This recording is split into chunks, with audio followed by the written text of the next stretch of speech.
สวัสดีครับหลังจากที่วิดีโอที่แล้วเนี่ยผมแนะนำเรื่องที่พระเอกสุดน่าสงสารนะครับที่โดนสาวๆในปาร์ตี้เนี่ยบูลลี่ไม่หยุดทั้งที่คาซึมะก็มีความฉลาดมากกว่าเพื่อนแท้ๆแต่ดันติดตรงที่เขาได้อ่อนแอเกินไปวิดีโอนี้เรามาดูเรื่องที่พระเอกเนี่ยฉลาดหล่อรวยเก่งกันบ้างดีกว่าครับในมาโฮกะโกโกโนเลโตเซเรื่องย่อนะครับในโลกที่เวทมนต์ไม่ได้เป็นแค่เรื่องเล่าหรือตำนานแต่ถูกจัดระเบียบในรูปแบบของวิทยาศาสตร์และจัดหมวดหมู่อย่างเป็นระบบหลังจากสงครามโลกครั้งที่3จบไปทุกประเทศก็รู้ถึงความแข็งแกร่งของจอมเวทจึงให้อภิสิทธิ์มากมายเพื่อให้จอมเวทเป็นพันธมิตรไม่เป็นศัตรูกับประเทศของตนปัจจุบันในปี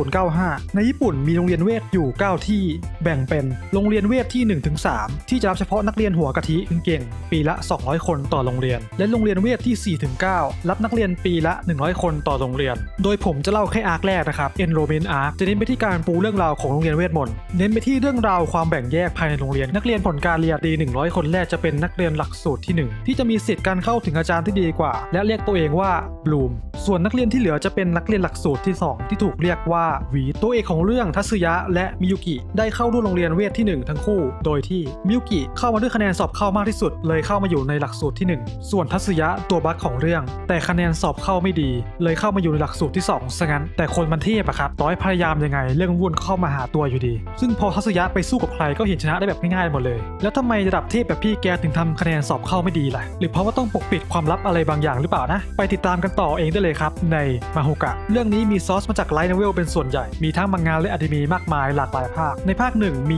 26ตอนประกอบด้วย Enrollment Arc Night School Competition Arc Yokohama Disturbance Arc จากนิยายเล่ม 1-7 ในภาค2มี13ตอนใน Visitor Arc จากนิยายเล่ม 9-11 ในภาค Movie 90 นาทีแทรกช่วงเวลาที่หายไปในตอนที่11ในภาคที่2ในภาค Spin-off Honor Student 13 ตอนจากมังงะในภาค Reminiscence Arc มี1ตอนในเวลา70นาทีจากนิยายเล่ม8ในภาค3มี13ตอนประกอบด้วย Double Seven Arc Triple Chase Arc Ancient City Insurrection Arc จากนิยายเล่ม 12-15 ต่อมานะครับสิ่งที่เรื่องนี้ทำได้ดีนะครับข้อแรกถ้าคุณชอบเรื่องราวที่ซับซ้อนเรื่องนี้เล่าหมดทุกอย่างเลยครับประวัติศาสตร์ย้อนไปอย่างไกลล้อค่อนข้างแน่นประเทศแบ่งยังไงสงครามเริ่มเพราะอะไรการเมืองการหักหลังแรงจูงใจทุกคนมีจุดมุ่งหมายที่ชัดเจนเข้าใจได้ข้อต่อมานะครับเวทมนต์เรื่องนี้ทำออกมาได้เท่และน่าสนใจมากๆโดยแต่ละคนจะมีเวทเฉพาะของตนในแต่ละตระกูลก็จะมีทักษะพิเศษที่แตกต่างกันออกไปมีการแก้ทางกันไปกันมาบางตระกูลเก่งเรื่องเวทป้องกันบางตระกูลเก่งเรื่องการใช้งานแสงบางตระกูลเก่งเรื่องการหักเหของแสงข้อต่อมานะครับเพลงเพราะดีครับ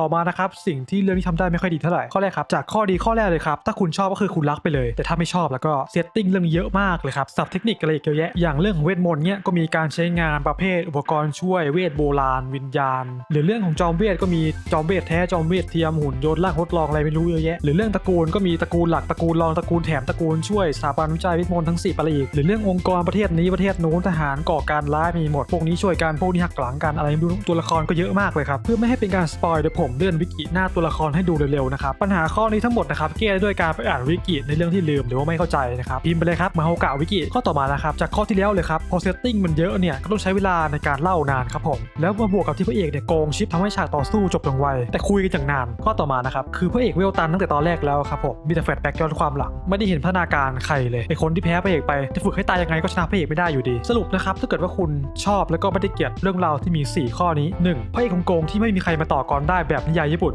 2ตระกูลใหญ่ที่พลังอำนาจล้นฟ้าและมีเพนผังตระกูลซับซ้อนแบบนิยายจีน 3. การอวยประเทศตัวเองแบบสุดๆแบบชาติอื่นคือศัตรูที่อ่อนแอทำอะไรเราไม่ได้แบบนิยายเกาหลี 4. เซตติ้งของโลกที่อธิบายอย่างละเอียดไม่มั่วนิ่มและทุกการกระทำของตัวละครมีเหตุผลรองรับในการเมืองแบบเข้มข้นแบบนิยายตะวันตกเรื่องนี้จะทำให้คุณได้เห็นเรื่องราวไซไฟแฟนตาซีที่ไม่มีเรื่องไหนเหมือนแล้วก็มีอะไรดูยาวๆเลยครับผมโดยลำดับการดูก็คือซีซั่น1จากนั้นซีซั่น2จากนั้นมูฟวี่ที่จะดูหรือจะข้ามก็ได้จากนั้นภาค Spin-off Honor Student ข้ามไปเลยครับ จากนั้นภาคย้อนอดีตอันนี้อย่าข้ามนะครับอันนี้เนื้อเรื่องเลยและจบท้ายด้วยซีซั่น3ช่องทางการรับชมผมก็ใส่ไว้ให้ในคำอธิบายใต้วิดีโอเหมือนเดิมนะครับโดยตอนนี้ภาคต่อยสึบะ Succession Arc เนี่ยก็เห็นข่าวว่าจะมาเป็นมูฟวี่ด้วยครับแต่ถ้าทนไม่ไหวแล้วอยากต่อเลยก็ไปอ่านนิยายเล่ม16ได้เลยครับหรือถ้าขี้เกียจอ่านนิยายเนี่ยก็ไปอ่านมังงะก็ได้ครับในชื่อเดียวกันเลยกับยสึบะ Succession Arc ที่จะเล่าประวัติของพระเอกสักทีนะครับกว่าจะเล่าโอ้โหนิยายในภาคโรงเรียนเนี่ยจบแล้วนะครับที่32เล่มมีภาคต่อในภาค Magian Company ที่ยังไม่จบครับในตอนปีนี้2024เนี่ยมีอยู่7เล่มด้วยกันแล้วถ้าคุณหาเรื่องอื่นและชอบเรื่องที่พระเอกเก่งๆเนี่ยผมก็แนะนำเรื่องนี้อีกรอบแล้วกันครับ Classroom of the Elite โอเคผมพูดทุกอย่างที่อยากจะขายในเรื่องนี้ให้คุณฟังไปหมดแล้วแต่เวลาผมไปอ่านนิยายต่อไปเจอกันใหม่ในวิดีโอแนะนำอันหน้านะครับผมบายครับ